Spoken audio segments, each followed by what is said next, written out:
just stepping through the nature of what the government provides in terms of support in the housing space, both in New Zealand and particularly here in Tauranga. The second thing I'd like to do is then spend a few moments outlining the rationale behind the stock transfer process, the protections that are in that process for you as tenants, because I understand there are a number in this room who are tenants and who want a surety that the support that they have received to date will continue through this process. And then thirdly, I will just talk about where we are up to in the process, and both in number and cost, the amount that was being paid for in 2005. So how that works in a Tauranga context is there are about 1,200 people in state housing who receive that income-related rent subsidy.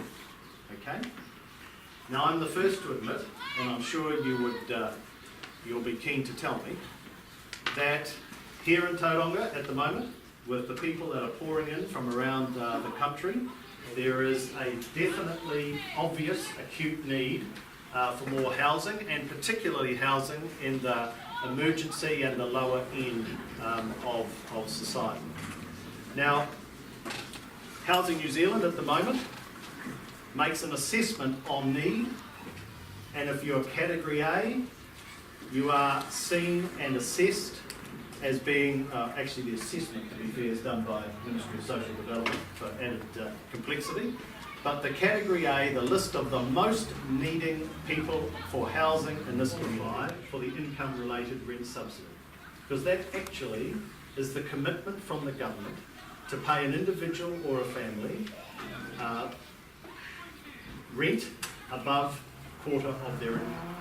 And the number one issue from our perspective is the commitment to grow that as the community requires that from a need perspective.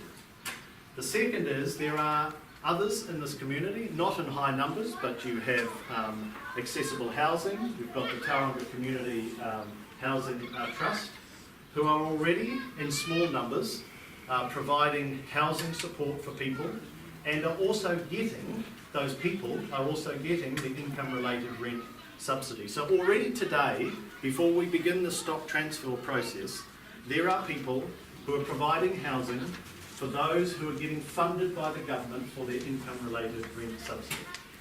So I guess that is one of the, the key points that I want to emphasise here tonight, is what is important is the commitment from the government to get that rent subsidy, and of course alongside that a commitment to ensure that you are housed as someone who qualifies for that. And it is our view that the state, that Housing New Zealand, doesn't need to be the owner of the house. What's important is that there is a house available, that it is warm, that it is configured to the family's need, and then of course the income-related rent applies to it.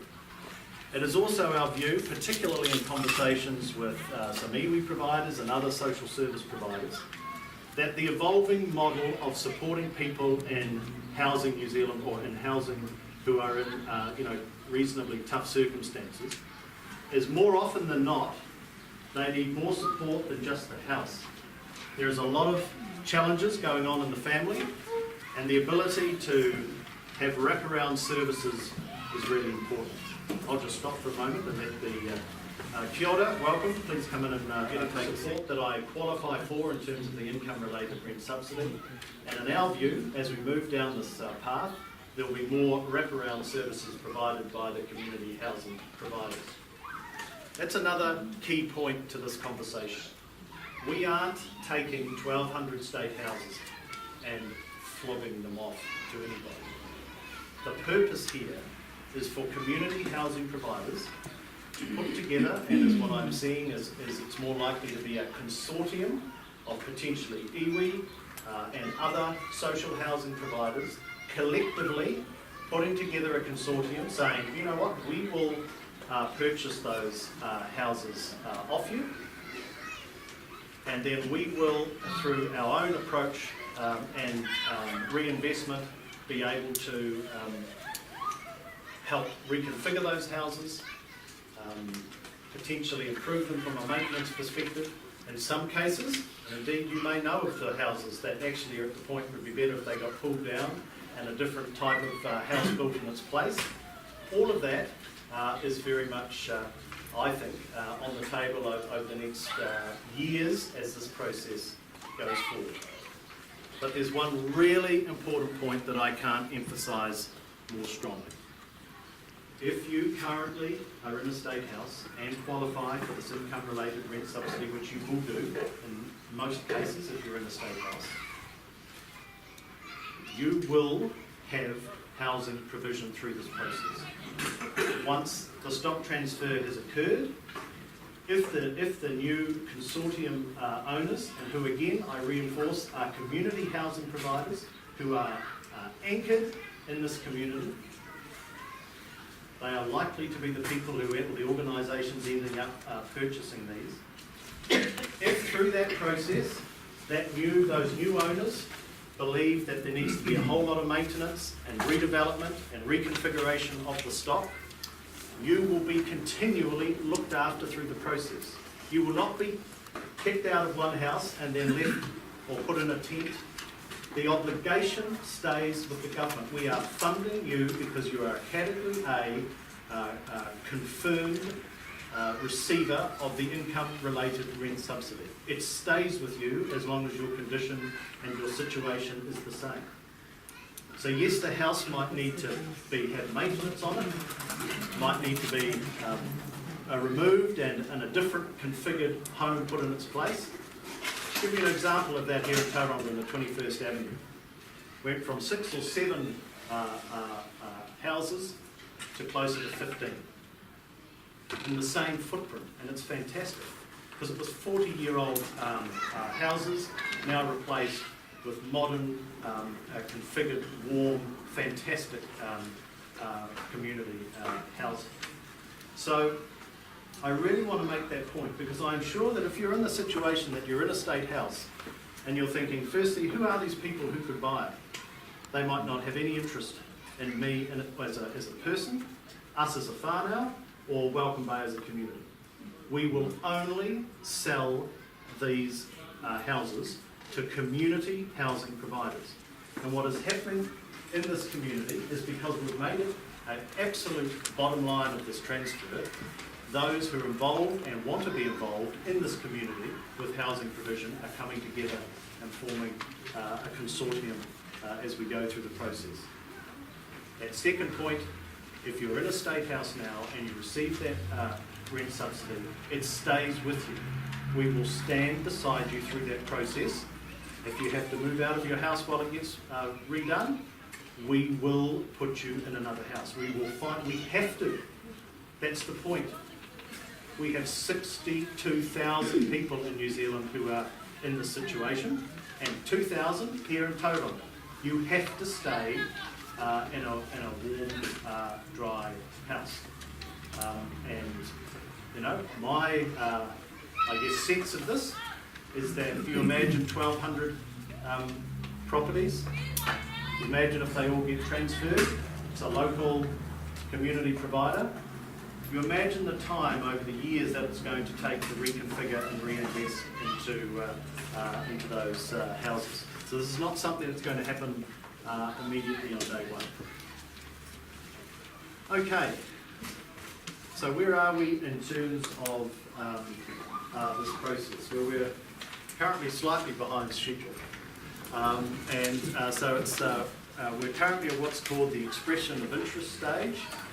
Hence me being able to tell you that I'm hearing through the expression of interest local iwi and of course other community housing providers coming together and putting their hands up for potentially being part of this process. That then moves to what they call a request for proposal, which is a very standard mechanism where essentially the community housing provider is saying, yes, we actually want to purchase these houses, and here's our view around how we're going to structure it. Essentially, it's how much they're going to pay for it. That's when that'll start being put on the table. And then after that, there will be a period, as you'd expect, I would think, of a couple of 3 months of significant negotiation between the Crown and the community housing provider that's selected to ultimately land on a result. In terms of the timing of that, I would expect we will have got to that point probably by sort of after the mid-year. I'd be surprised if we got to that point this side of July. It's probably going to be more than after July. Now, I just want to have a little chat about communication. As always, I'm sure that you'll give me feedback that it could have been done a little bit better. But just to summarise, on the 6th of May last year, to every single tenant, a number of you you all would have, if you're in a Housing New Zealand property, would have received that. I appreciate when you first look at this cold, you think, oh, what's this about? Because it'd be fair to say that what's listed here is only like 3 paragraphs, and I've been talking at you non-stop for 10 minutes. So they were reasonably limited in what they listed there. But the key thing was the various questions and answers that they put in there. And they also did the same later in the year. And I would just like to read to you what the place that I live in is transferred, what will happen to me. You would have a new landlord, but you will still pay the same rent and have the same tenant rights as you do now, as long as you are eligible for social housing, which is income-related rents. You will continue to be housed for the duration of your need. Full stop. Okay? So, repeating, if the house that you're in after the stock transfer is a house that needs to be refreshed or maintained, and you need to move out for a period of time, it is the obligation under contract and under our absolute requirement between ourselves as the government and the community housing provider that housing is provided for you through that process. They have to be able to demonstrate how they would provide that for them to be successful in being the preferred candidate. Now, I feel like I've just been talking non-stop. Yeah. That was the idea, wasn't it? That was the idea. You told people I who can you ask you a question. Okay, so about the group of people that I'm here representing, which is people in our, probably the top 3% of people with mental illness and addictions. We currently have a lot of trouble getting homes for them. They're the most vulnerable people, and the current housing providers assess them out of their housing, refuse to take them. With the reduction of stock, and I had a particular gentleman last year, he was on category A, waiting list Housing New Zealand, for 18 months while being homeless. Very vulnerable gentleman, and who was refused for their social housing. How is that going to improve with giving out more houses to the social housing sector? Given that the social housing sector don't have the backing of the government and are going to be more risk adverse, whether that be perceived or real, than what we currently have. They have to be, because they don't have the backing, financial backing, to support this that the government may have had. okay, so there's a lot in there. And so there are a couple of assumptions towards the end that I just want to test. Okay, the first is that this view that they don't have financial backing. Remember, sorry, I should have made this clearer when I spoke to you, is that when they are purchasing these houses, obviously there's tenants in them at the moment, okay, that are all covered by the income-related rent subsidy. The subsidy, the difference that is between what you pay as a tenant in rent and what is the market rate for that home will get paid by the state to the community housing provider. So what that means commercially is that if you are a community housing provider who are successful in this process, you may well be able to negotiate through that with the government to essentially guarantee for an extended period of time, 5 years, 10 years, 15 years potentially, knowing here that I'm not close to the finer points of the ultimate negotiation, but essentially saying, we're going to be in community housing providing for the next 15, 20 years. And so as part of this deal, the government commits to be paying the income-related rent subsidy to you as a community housing provider. That is a significant chunk of money. It's part of how they can make this deal work. I mean, obviously there's the no small issue around the actual cost of them, so that'll be a negotiation as well.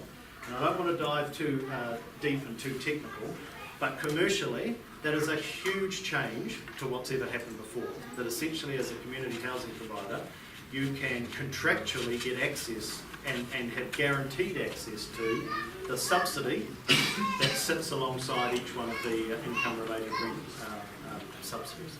You can capitalise that, and you can then go and talk to the bank around how you will structure that in terms of being able to provide more housing and greater provision. Now, your point with respect to those who have acute mental health needs, I think is a very fair point.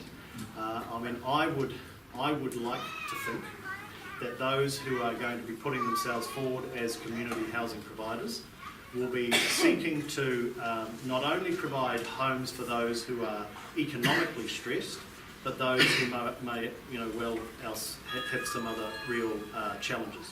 And I appreciate that's a wider conversation around what's the obligation of the state and the health department of health versus those who are in the community. But the feedback that we're getting is that those who are involved in community housing provision want to be involved not only in the housing, but also the wraparound services that can be provided. And that, of course, I would like to think will mean there will be greater opportunity in the mental health space. Because it doesn't happen. I'll put it that way. If you've got from a housing from a Housing New Zealand perspective, you're saying it doesn't. Well, the waiting list is too long. It doesn't meet the need. The housing providers out there that we get referred to, THP, whatever, they will say these people are problematic. They're going to pick someone who has someone who has an easy housing pathway over one of our people who don't. And that's just the way of it. You can see why they would do that, but that leaves the people who need it most out in the cold. Yeah, and look, I accept that. I mean, and I don't just want to repeat my answer, but I do have some hope in this model that because it's a consortia of community housing providers, that in that mix is an appetite for greater provision for those who have acute needs other than just economic and financial because of where they find themselves. But I appreciate that that's just my view, and that's yet to be tested. So that was your question. Well, you chipped in too, but you can have your one. I just wanted to, sorry about that. You talked about emergency housing. Oh, I guess the first observation is that there's a stock transfer, and I see that the stock is very outdated in that it evolved many years ago. It's your 3-bedroom stock standard. What I've noticed is there's a change in our community. The bigger need is for the 1 and 2 beddies. With the stock transfer, where is the growth going to happen for the actual need in our community now? So I run a night shelter. There's no support for emergency housing as we stand now. These people are on the street, and there's no housing stock transfer or no stock transfer for people who are the most vulnerable in our community to access housing. Successful and have historically been seen as successful. Don't always get necessarily the resources they perhaps need as they enter a very high growth phase, and that's a little bit what I see at the moment, is that Tauranga needs some more emergency housing than we currently have at the moment. But on the positive, I appreciate it's not emergency, but we have lifted those income-related rent numbers every year, and have committed to lift it a further 70. So that's 70 more people and families over the next 2 years that will get access off the Category A list. Appreciate it's different again from emergency housing. And can I just say also that the people that we're working with are not being accepted by community housing providers because the risk is seen as too big, and they're going into housing when we can access it in an unsupported way. So that is risk, and so that's what we're seeing on the ground. So maybe that support provision isn't there, and I don't know how they're resourced or provided to do that. Yeah. I don't think that they are. So I can see many holes. Do you think you'd be able to continue that discussion further with Todd over a cup of tea later on? Oh, Is that okay? I don't know. Because I'm just conscious there might be. No, there might be yeah, sorry, but carry no, on. thank you, and I'm happy to move on, but also I'm very happy that you took the opportunity, and quite rightly, to express your view, and like I say, from an emergency housing perspective, I have some sympathy with that and continue to advocate for it. I'm probably more optimistic than you with respect to the outcome of the community housing provider process and the stock transfer, and the capability and calibre of people and wraparound services that will be provided, that will be able to be provided over time by those consortium who will ultimately... I understand. I worked for TCHT for 4.5 years before this role, so I know how effective they are, but I also know how stretched and under-resourced they are and so, to actually meet the brief. okay. Thank you. Sorry, Karen. No problem. Good conversation. If you could explain, Todd, in this process where a community housing provider takes over a certain stock and they see the ability, like you've mentioned at 21st Avenue, of changing a particular structure or setup to accommodate more people. With Welcome Bay's critical housing shortage at the moment, where do those people go when that land is being developed, and what's the government's commitment to see new stock being built, or is there no commitment to new stock? No, there is certainly commitment to new stock in an ongoing way, as there has been. My personal view is that it is unlikely, and I'm very determined to make this point, this is my personal view, is that it's unlikely for the government to be investing in new stock here if you've had a stock transfer, because that's the whole point. One of the points is that the new community housing providers will provide, as part of their rejuvenation, new stock in a differently configured way. I think the question around what do you do for those in a state house in Welcome Bay whose home needs to be refreshed or renewed, or even pulled down and redone, I think is a very fair point. I can't be categoric that the housing commitment would stay in exactly the same street in Welcome Bay than it was currently. But you've said the government's commitment is for those people to be housed. Absolutely. But people can't, there's no housing available. This is the issue. But I mean, ultimately, ultimately, there, if the government has made that commitment, then there will be. We have to know. But I mean, it's a nice sentiment. Yes, it is. It's more than a sentiment. It's a commitment. Now the houses don't appear overnight. True, but this thing's not going to see 50 streets all at once suddenly needing to find new houses. Okay, this is 1,200 houses spread across Tauranga, and if it is a single consortium, you can imagine that over time they will decide, how are they going to sequence this. This is a huge effort. We can see just in the context of the broader government approach of building houses, this takes time, right? So it's not going to be every state house here in Tauranga in 1 year is going to be rebuilt or reconfigured. It's not going to work like that. It'll be pockets that will be prioritised. It might be parts of streets, for example. Then that is where the commitment's 100% there, and they will be found accommodation. That's the commitment. And if I could be really blunt, I mean, the very worst that would happen in that context is if it stays as tight as it is in terms of housing in this city, then the challenge probably is it'll end up forcing rents up at the margins, because the government will, any available house they, well, not the government, the community housing provider would have to purchase, to find. But that'll be part of the sequence.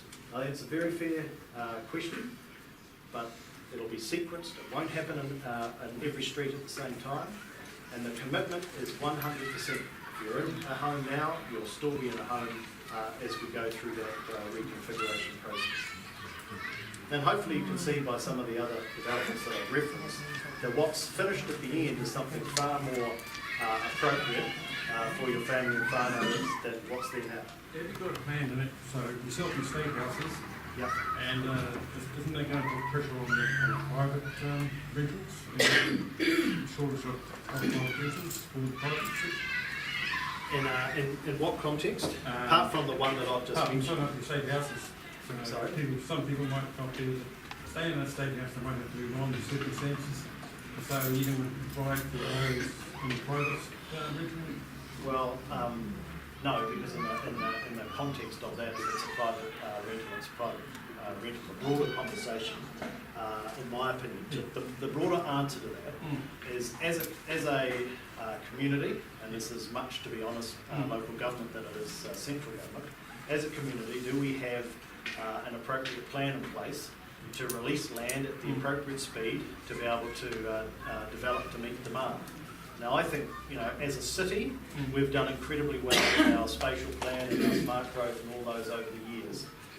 Certainly what's going on right now with just the extraordinary number of people that are coming, yes, from Auckland, but also from other parts of the country, we're under pressure. And we're under pressure from a government perspective, and I suspect we're under pressure from a council perspective to be able to ensure that developers have those that land freed up. But we have 9 special housing zones, sir, and in some of those there are specific requirements for higher density, lower cost provision, which will go some way to be able to provide that. But it is when you're in a city like ours, when it's just going gangbusters at the moment, it's these are some of the real challenges that you got to be upfront about, and then talk about how you resolve them. So you go. And then Yes, I was wondering if you could tell the tenants what guarantees the government can give them with regards to who effectively will purchase. You say a lot of if about whoever will be the purchaser. Yeah. What are the guarantees that you can give the tenants? That's a good question. The question was, who are these buyers, essentially? And they have to be, in this whole process, they have to be registered community housing providers who have an absolute focus on providing housing, social housing for their communities, and in most cases will have a real focus on the wraparound support and services that they can provide and will provide. And so, I really repeat this. This is not about flicking it off to somebody who it's all about the bottom line return. Of course, it's commercial. This is a commercial, ultimately a commercial conversation. But it is with community housing providers who have, in their essence, they are grounded. They have been built and are anchored in the community. It's around how can we take these state houses and turn them into something which is, far more whānau-centric, far more community-centric, configured in the right way, remembering that, the government commits to that subsidy to them, and they can bank that and put it on their balance sheet and turn it into something which is quite special. So, that's the plan, and I appreciate that I am, to your point, talking about things that are yet to happen, but that's what is required in the contractual interface between ourselves and the community housing provider. Todd, Wait a minute, I'll go to the lady behind and then I'll see. My worry is about the contract. Yeah. Because you said that, I understand the concept that you'll sign them up for 5, 10, 15 years, Yes. but after that, will there actually be a clause that says that they have to maintain being a community housing provider? And also, at the moment, The short answer I don't to have that. so much of a problem with people staying in the housing that are in housing now. The Yeah. problem is the future. And it's both a problem with that, the contract that actually is signed, and how easy it will be for them to get out of it. And the other one is, at the moment, there is an unbiased pick of who goes in there according to need, whereas they... It's category, it's the category. A Yeah, people. which is Yeah. need-based. Yes, it is, yes. Whereas, and it's independently assessed, Yeah. whereas in the future, even though there's lots of differentiation between someone who is in category A, and from what you're saying, there probably won't be anything in the contract that actually says that they have to have a certain percentage then that is the harder tenants. Which So, I just want to put that there's a lot. Again, these are great questions. Look, the first point is, can I stand here and say that if a community housing provider gets established, purchases the housing stock, can I guarantee that in 15 years' time, they'll still be a community housing provider, and what if they're not? Well, the last point is, what if they're not? What if that? The short answer is no, I can't guarantee that. But the money that they receive here is, by 2018, we're paying just under $1,900,000,000 out in income-related rent subsidies. Okay, so you've got to put it in that context. So the Tauranga purchaser will get 1,200 houses worth of that 900 million, and that's a guarantee for as long as they stay involved in community housing provision. That is a huge income stream for that community housing provider. I would argue, madam, that the whole commercials are anchored around that, and if they were then to say, well, actually, no, we're not going to do this anymore, that income flow stops because it stays with the person, and so therefore that person, would, be in time moved out to be found another home. So to put it another way, it's hard to imagine a community housing provider that's set up to establish community housing, that spends all this money building the houses for community houses, that gets funded millions and millions of dollars from the government each year to provide community housing as part of that subsidy, to suddenly say, actually, we don't want that millions and millions of dollars, we're going to do something else. It's hard to imagine. I can't categorically say no, but it's hard to imagine. Because it does happen in New York and so on, because the housing becomes so expensive that it's actually easier and quicker to just sell the housing and then make a massive profit. And we are in a booming economy where we're sort of trailing Auckland and where it just goes up and up. So in 15 years' time, that could be us. That's look, potentially, but remember, this is the whole model, if you like, is anchored around a community provision of housing. Okay. And the people that are involved in the consortium and their connections with this community, they do, as I understand it, involve iwi, and I think a number of you in this room know that, if iwi are saying that they're going to be committing to the housing provision for their whānau and others who are needing in the community, it is unlikely that in the future they decide, actually, you know what, we're going to turn away from that cash flow that the government are providing, and this housing provision, and this philosophy, and go and do something else with it. Now, I can't 100% guarantee no, madam, but I'd be very, very surprised. Maybe I'm being a little naive, Todd, but if it is such a wonderful thing for the community housing providers to be involved in, why is the government passing it over? Yay, yay. Surely if it's such, sorry to be rather negative, Todd, but I'm listening to you and I'm finding it very interesting, but surely if it's going to be such a fantastic idea, the government's going to want to hold on to it, because why are you going to be passing over those subsidies to somebody else to prop up and all the rest of it? So please, why is the government not continuing? It comes down to, and I guess this is where it becomes slightly philosophical, right? It is not this government's view that the only organisation that can provide state housing or housing and social housing in New Zealand should be the government. There is already other organisations that have been evolving, particularly over the last 5 to 10 years in the social housing space, who had signalled and have signalled that they are interested in growing that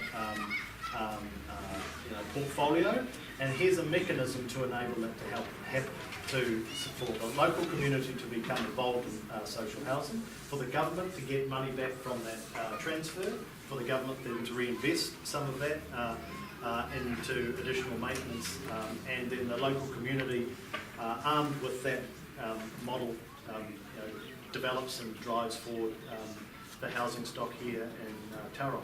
So where are these local community providers going to get the money from? Surely it's going to be some rich people are going to have to come in and back them. Where are they going to get the money from to purchase these houses? Yeah, so that's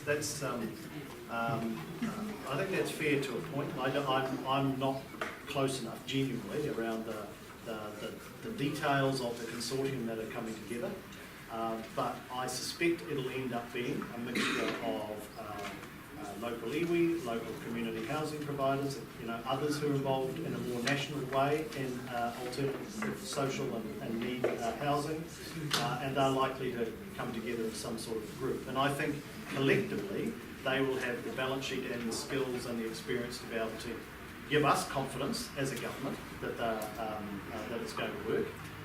And, you know, it's going to need to work.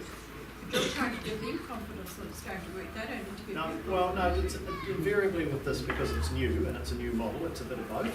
And really, you know, the benefit, the commercial revenue comes with that guarantee of, you know, 1,200 income-related rent subsidies. That's millions and millions of dollars, right? Because, you know, these are the people who are provided support for today. They will need to be provided for tomorrow, plus some. And that's the contractual commitment. You buy the houses, turn them into better houses than they are today. We give you the subsidy for 5, 10, 15, 20 years so you can have a balance sheet to be able to justify it. That's how it works. There's a difference though between 5 and 20 years. Okay. There's a big difference between 5 and 20 years. Yeah, and I'm not, but, yes, but remember, there will always be need in this community for social housing. There will always be need for income-related rent subsidy in this community, be it 2016 or 2026 or 2036. And the government is signalling that, you know, there will be an ongoing commitment for the provision of that, because that's essentially how the model works, right? At the moment you're in a state house, you only pay quarter. The difference is a rent subsidy. At the moment it's a mechanism that goes back to Housing New Zealand. That rent subsidy will go to the community housing providers for a, you know, extended period of time, because that's what they're doing. They're in the business of providing community housing for those in need. Is there a possibility that, given that the transfer of the stock years between, say, 350 and 400 million, Yeah. that there's likely to be offshore people who come in and fund it? We've had the public know that there's been an interest from housing people in Australia, and if that's so, how do we get a balance and a longevity model? Like, we know the government's here forever, 1,000 years, we know local authorities here for 1,000 years, we know iwi's here for 1,000 years. What about offshore providers whose interests could be very short-term indeed, and who are not known, if they're Australian for instance, to particularly care about kiwis? Well, it's a good question, but it comes back essentially to your question earlier. It's an echo of the same, which is, you know, what is the confidence that we have that the ultimately chosen community housing provider, or consortium as it's more likely to be in my view, are going to be sufficiently local, sufficiently invested long-term to make this work. Look, I think it's a fair question, but as I said before, they have to be a community housing provider. In my view, they're going to have a track record of housing provision and or service provision here in the local community.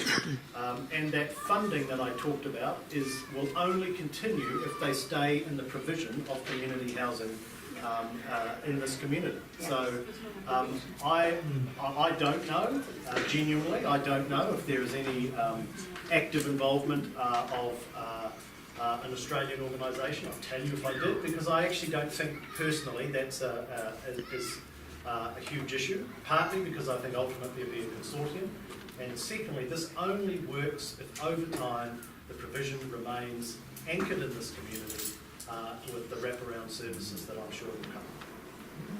Because Australia is not local, you know that it's sufficiently local. Yeah, I do, of course. Seco's not visit housing or anything. I do not have an Australian twang. I totally get that. Governments of the group, what sort of, Yeah, good point. Yeah. you know, because that can change. We see it in body corporates now. Yeah. Look, the question was around governance, the people who are, you know, the directors of the community housing provider and the ultimate consortium. Look, that will of course be, oops, just not sure, that's okay. It's just tea, mine was water. And it'll come down to the, part of it will be the ongoing, you know, contractual commitment that is made. Yeah, it's sort of again, it comes back to the same sort of question around if I could be honest with you guys, what I'm sensing is, yeah, but can we trust these guys? You know, who are they? We don't know who they are. And look, that's fair, because I don't know all of the people who are involved at the moment who are considering it, because we're just at an expression of interest stage. But then it goes to the next stage, and then ultimately that'll have a whole lot more transparency. But for them to get past go, they have to show a commitment and an ongoing commitment to community housing provision. That's how this model is being set up. So one would assume that with that comes governors who have a history in it and a long-term commitment for it. And I really want to reiterate the point that I cannot see an environment where in 10 years' time suddenly the provider decides that they actually want to get in the business of Mount Maunganui apartments. Because the whole purpose of this is for this to occur to community housing providers, and then the funding line that will follow into the future is determined on them staying as community housing providers. So they would have to give up an extraordinary connection with the community, and the community would govern their expectation around that, and of course the ongoing commercial revenue from the government for them to change tack. Just can't see.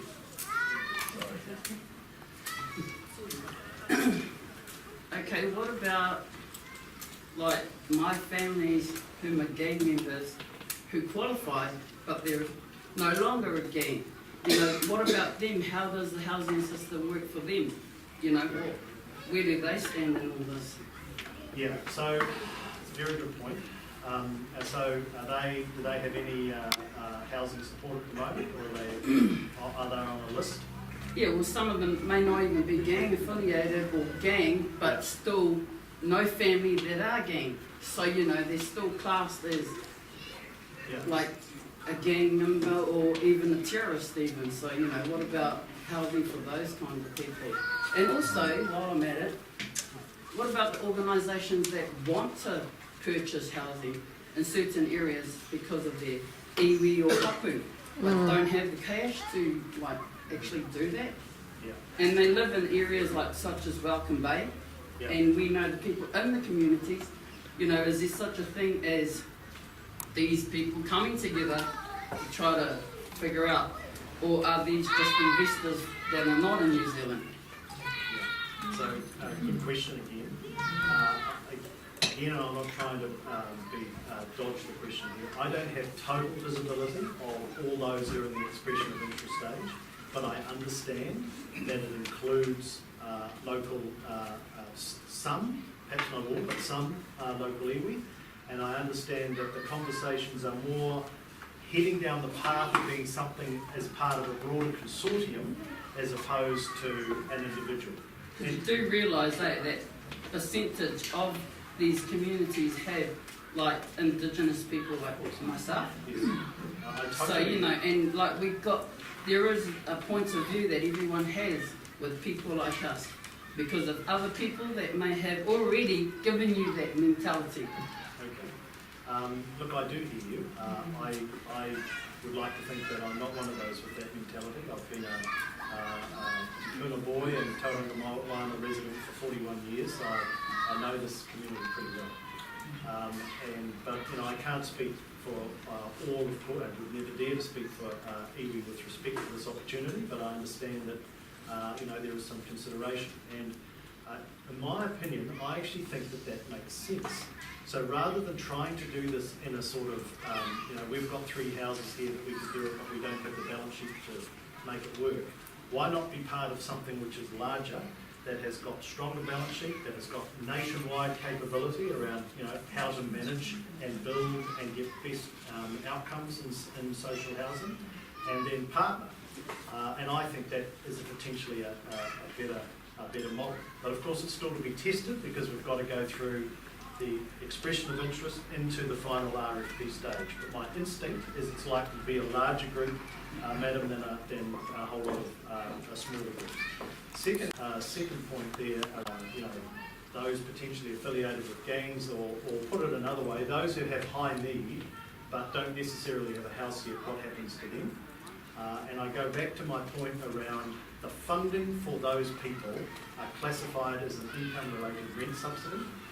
The waiting list for Category A is 138, and we've committed for an additional 70 over the next 2 years. I appreciate that you'll say, well, it's not 138, it should be, but I'm saying that in the context of the broader, everything else we've got to balance, Tauranga getting another 70 is a reasonable step forward, but this will be an ongoing debate, as it is with myself and Paula Bennett around the need for provision for emergency housing.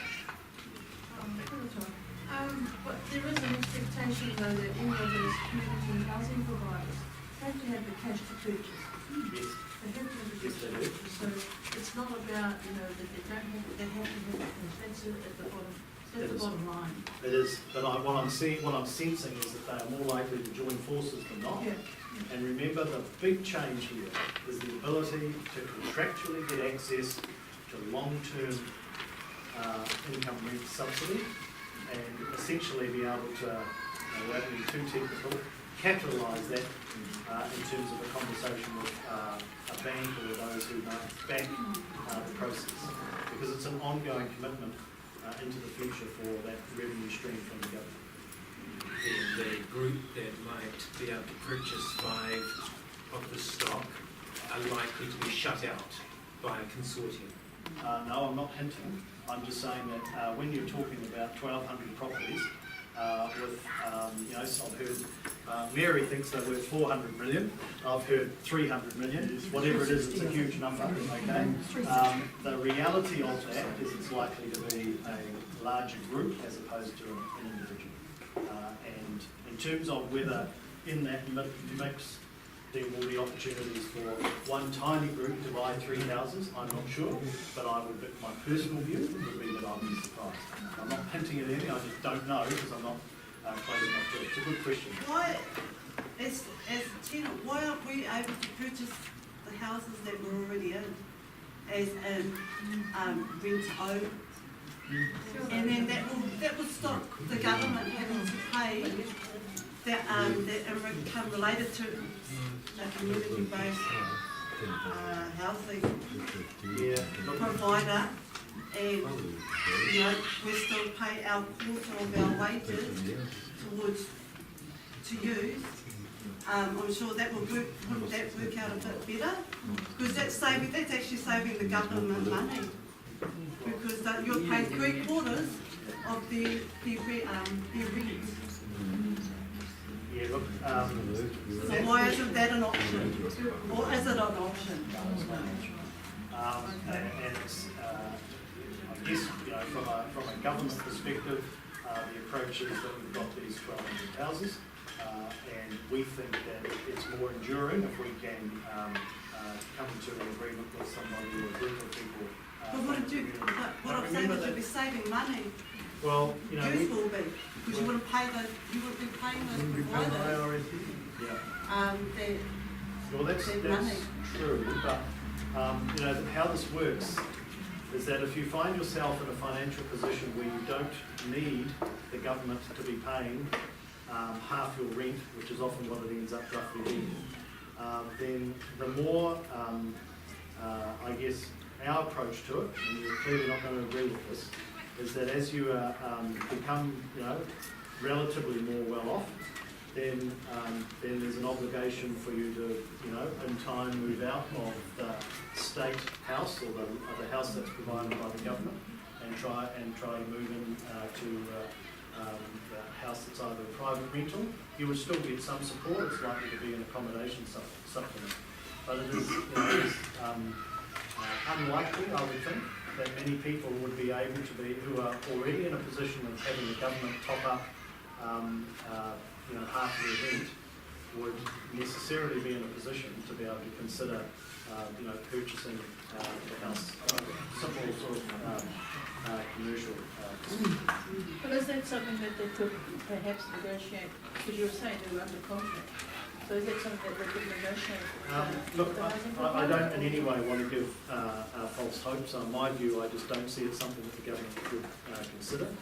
Arguably, it is something potentially that if you're a community housing provider, maybe part of their model is that they want to, see an avenue for their people, you know, and potentially their whānau as part of a broader consortium to have a right to own pathway.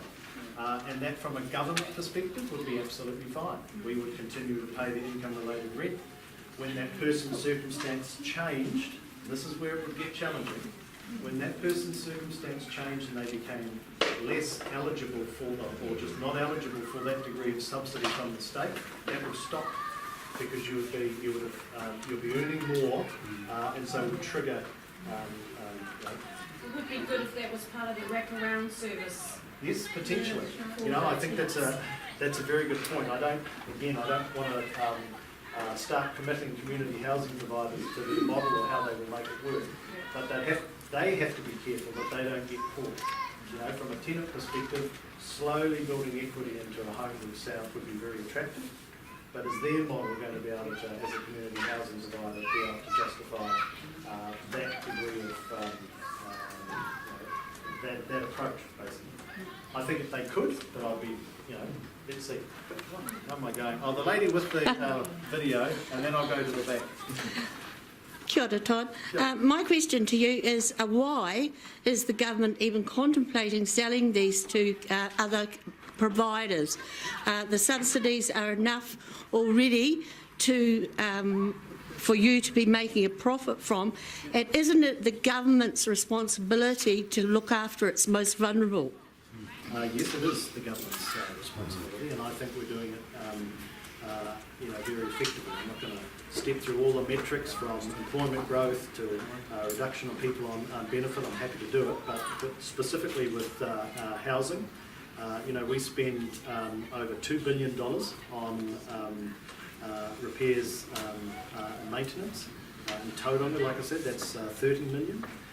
And so I think we have a track record of, particularly over the last few years, of reinvesting in the housing stock. We've made a commitment that the Housing New Zealand stock will be fully insulated within, I think, by 2017, where it possibly can be. So, I think we have a track record of provision in the housing space, and we will continue to.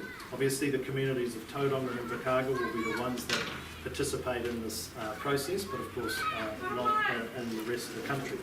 But I come back to a strong philosophical view that this government holds, that we don't believe that Housing New Zealand needs to necessarily be the only provider. It's not now, it hasn't been for a number of years. There are others in the space who are doing some incredibly innovative activity. And so why not create a model where more houses get provided, better wraparound services get provided, and I would like to think in time the community will look upon this as something that's been successful.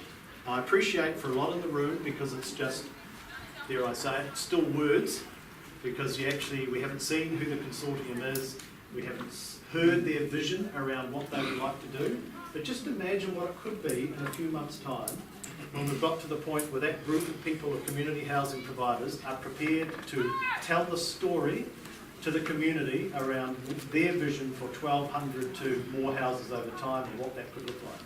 I think that could be pretty exciting. Now, thanks for fronting up. Offshore, when these transactions have happened, they generally have local tenancy advocacy groups similar to this actually involved in the selection criteria for the consortium, so that the locals actually have to say, what's the best solution for them. Is that something the government's going to consider in this process? No, but I do think the idea, and it sort of echoes something that Mary shared with me before the start of the meeting. I think that, well, firstly, for the community housing providers, if you imagine it, they're rocking up to the government, or will be as part of this process, and talking not only about here's how much we think we are prepared to pay for these houses, but here's our vision for them, here's how we intend to sequence the redevelopment, here's potentially the wraparound services that are provided. What I would expect in that is a fairly strong commitment to stay connected with the tenants, because that's the whole point. These are community housing providers seeking to connect and advocate for and build houses and provide services for the people of their community. So I would have every expectation that as part of the conversations that they have with the government, they're talking about how they do that. That doesn't, and from my perspective, go to the point where there needs to be advocates on behalf of the tenants in that process. I would argue, and you may not agree, but I would argue that's the role of the government. We are there to ensure this contractual interface means more houses in the right place, better configured, better wraparound services, and a better provision for Tauranga that's been there before. And in my opinion, part of that will be, good ongoing commitment to communicate and engage and support the people, the tenants who are in the houses. We'll come back this way. How are we going? I'm about to lose my voice. It's all right. I've got another couple of questions, and then we'll start thinking towards that. Right, I think, so you talked earlier about a commitment to increasing the number of social housing properties with a subsidy for social housing properties by 70, but at the same time you said government was divesting itself of the social housing properties, so it would be unlikely to be doing them. So will there be a contractual obligation on whoever purchases them to provide an extra 70, because the subsidy without a house attached to it is worthless. Yes, so you can't talk about in terms of subsidies, you have to talk about in terms of houses. So with the extra 70 houses being built into the contract with the people, and then is that time frame so that you can say we're going to provide, because while you're saying that the housing providers may of their own volition increase the housing stock in the commercial proposition, you're also saying you're going to expand the housing stock by 70, but when, I suppose? Yeah, look, that's a very good question. Very good question. Now, my understanding, he says, I can't keep playing the I'm a new MP card, can I? When I stop after 1 year? But my understanding is that this is an additional 70.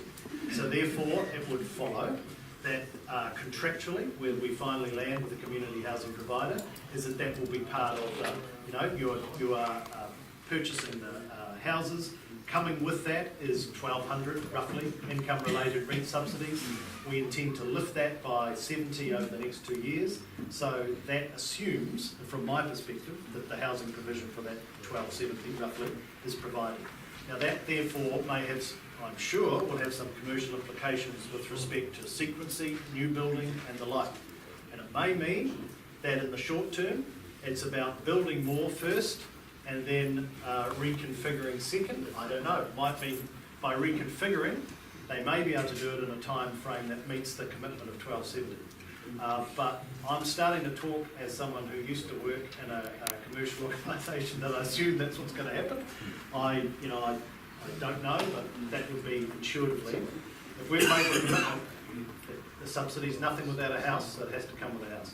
So just sort of the second part of that question is, so through the expression of interest stage, then there's the proposal stage, RFP stage. So through that, how transparent is that process so people can see what you're waiting on the group being community, what you're waiting on their financial backing, so you so the community gets a sense of government's prioritising a community local group over an externally well-financed group, or is that, how transparent does that process flow through, and is that time frame?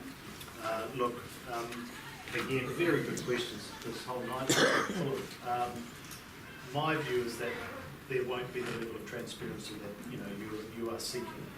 Apart from, if you look at the principles that are very clear in this process, around in the RFP process, around being community providers, the ability to be able to provide housing that's fit for purpose, what that looks like, the potential for wraparound services, the capacity to obviously build and grow. I mean, all that's implicit, not implicit, it's explicit in the RFP.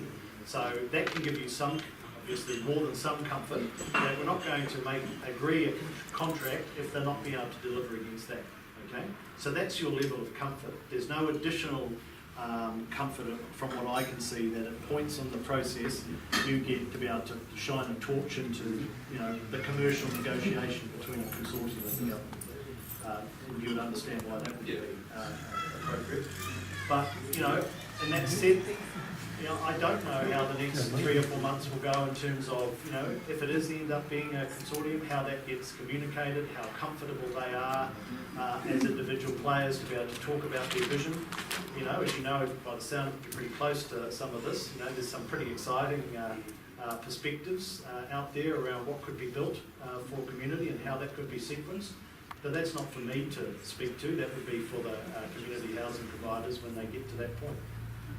So just one more, do you get to meet your landlord, Absolutely.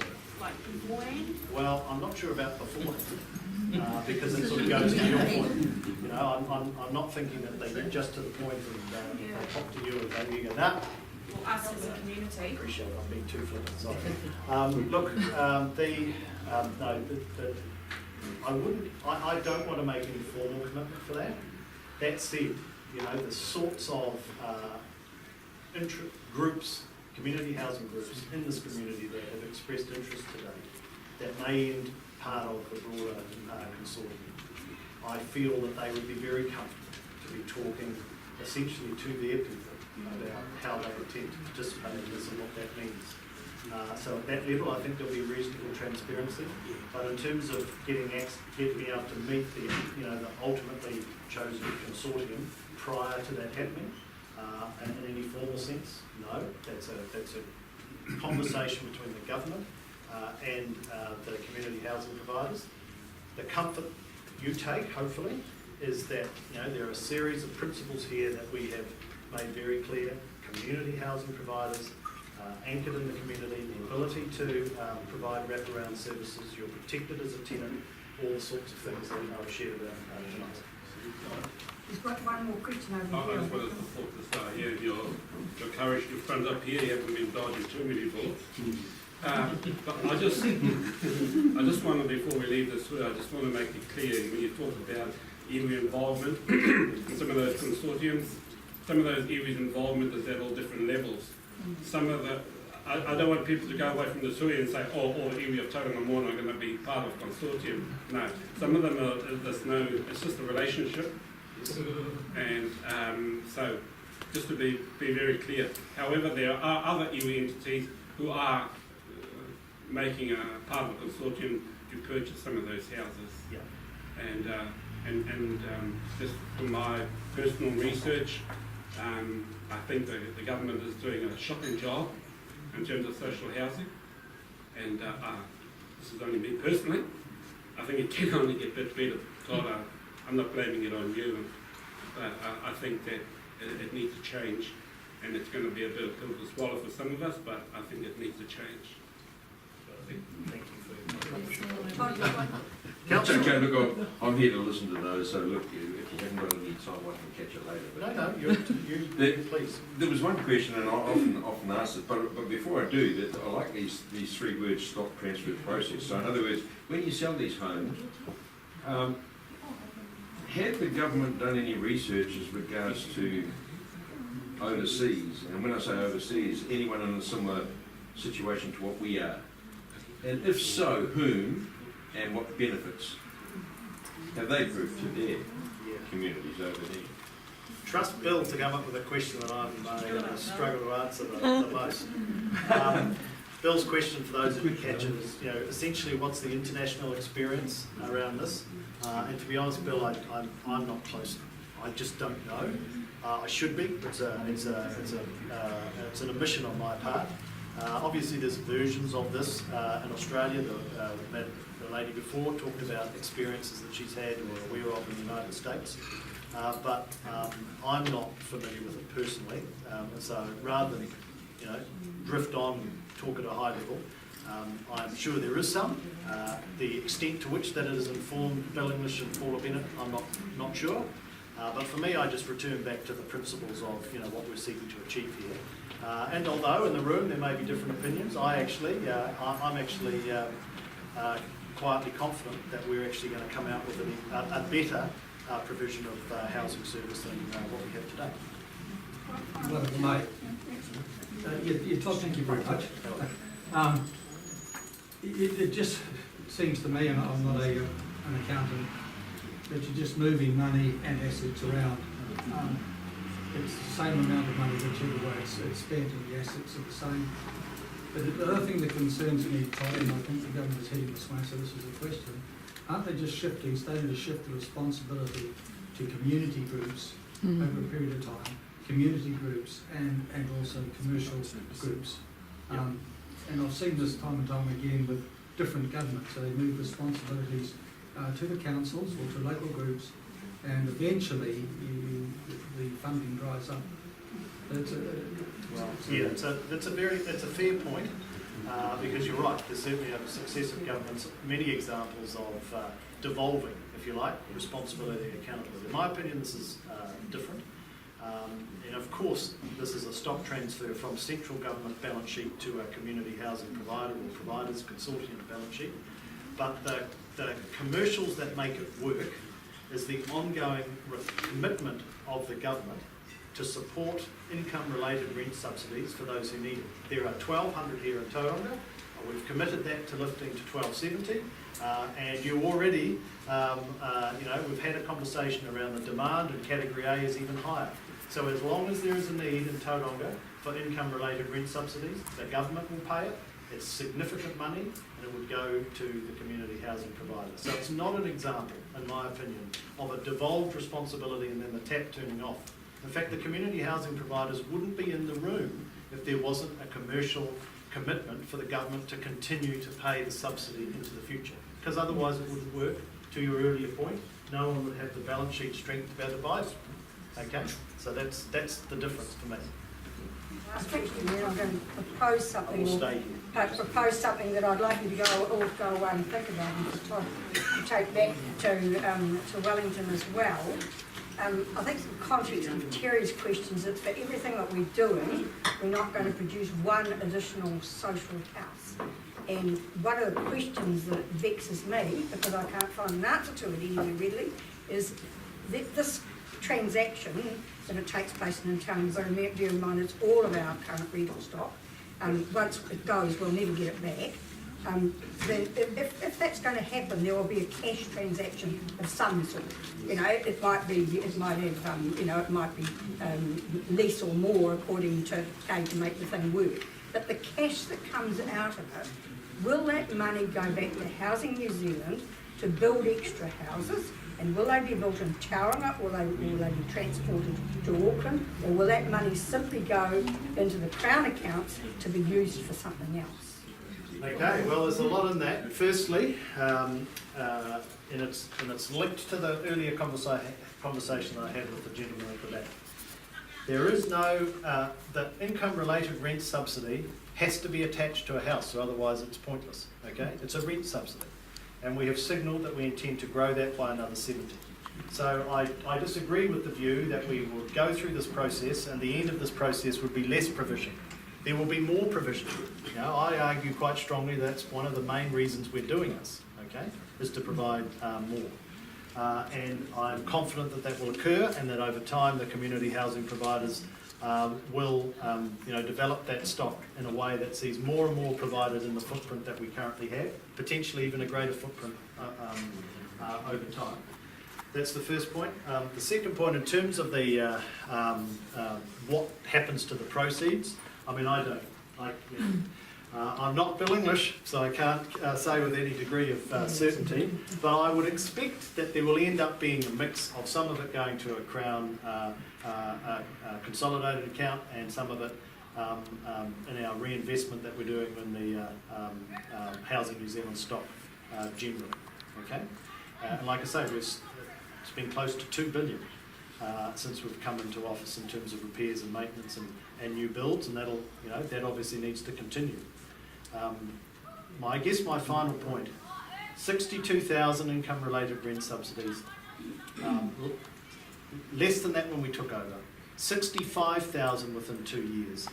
The rent subsidy is nothing if it doesn't have a house attached to it. This is just about who provides the house. The need is there, the rent subsidy will apply, the house will be there. In Tauranga's case, hopefully, it will be community housing providers that provide the house, not the government. Okay. And the last thing, Todd, if I can put, is that the reason that we asked you to come tonight is that our reading of the situation is that this is a pilot scheme and so is Invercargill. And provided the ducks can line up, it is going to happen. So our focus is essentially on the well-being of the tenants. That's what a community centre is all about. So one of the things that has struck me, and I have yet to discuss this with Maryvale or with our attacking, but as an idea to float, one of the roles the community centre could be would be to act as, if you like, the enabler or the facilitator of setting up some sort of tenant body that can actually give the tenants a voice long term and can, if you like, can engage with whoever the purchasers are in those wraparound services that they're talking about offering. So I just want to float that with you tonight as a possibility. We don't have funding to do that at the moment, so the question I would ask is, could that be in the RFP? Is it a requirement for a framework like that be developed? If it is, how is it going to be funded and how can we guarantee the funding long term? Because if you're looking at the catchment here, you're looking at least 1,200 families, and that will grow over a period of time. You've just added another 70 to it, and if the mix doesn't change, then the city's growing, so it's going to grow. Then you're looking at somebody being, if you like, a resource that has to be used for that pretty well full time. So the question is, should it be a required part of an RFP? And if it is, how can it be funded long term, and who should fund it? So just to conclude tonight, now that's only something for you to think about it, because I'm just floating it out there for you to have a conversation about. The second thing is, we've done our hour and a half. I'm conscious that you're hot and sticky. We are going to have a cup of tea. Poor old Todd is exhausted. He's just about drunk our tanks dry there with the water he's had. Everybody has a cup of tea. You'll have plenty of chance to talk to each other. What I do hope you've done tonight is you've thought about a few things. You can take the questions away and you can talk to each other about the issues that you raise. I think as they go through the RFP process, it's not going to be particularly easy to get answers. But there is an 0800 number you can ring on Housing New Zealand that will give you as much information as they have available. It's on their website. So thank you very much for coming tonight. I do hope you stay for a cup of tea and a chat, and I hope the evening's been valuable to you. Thank you.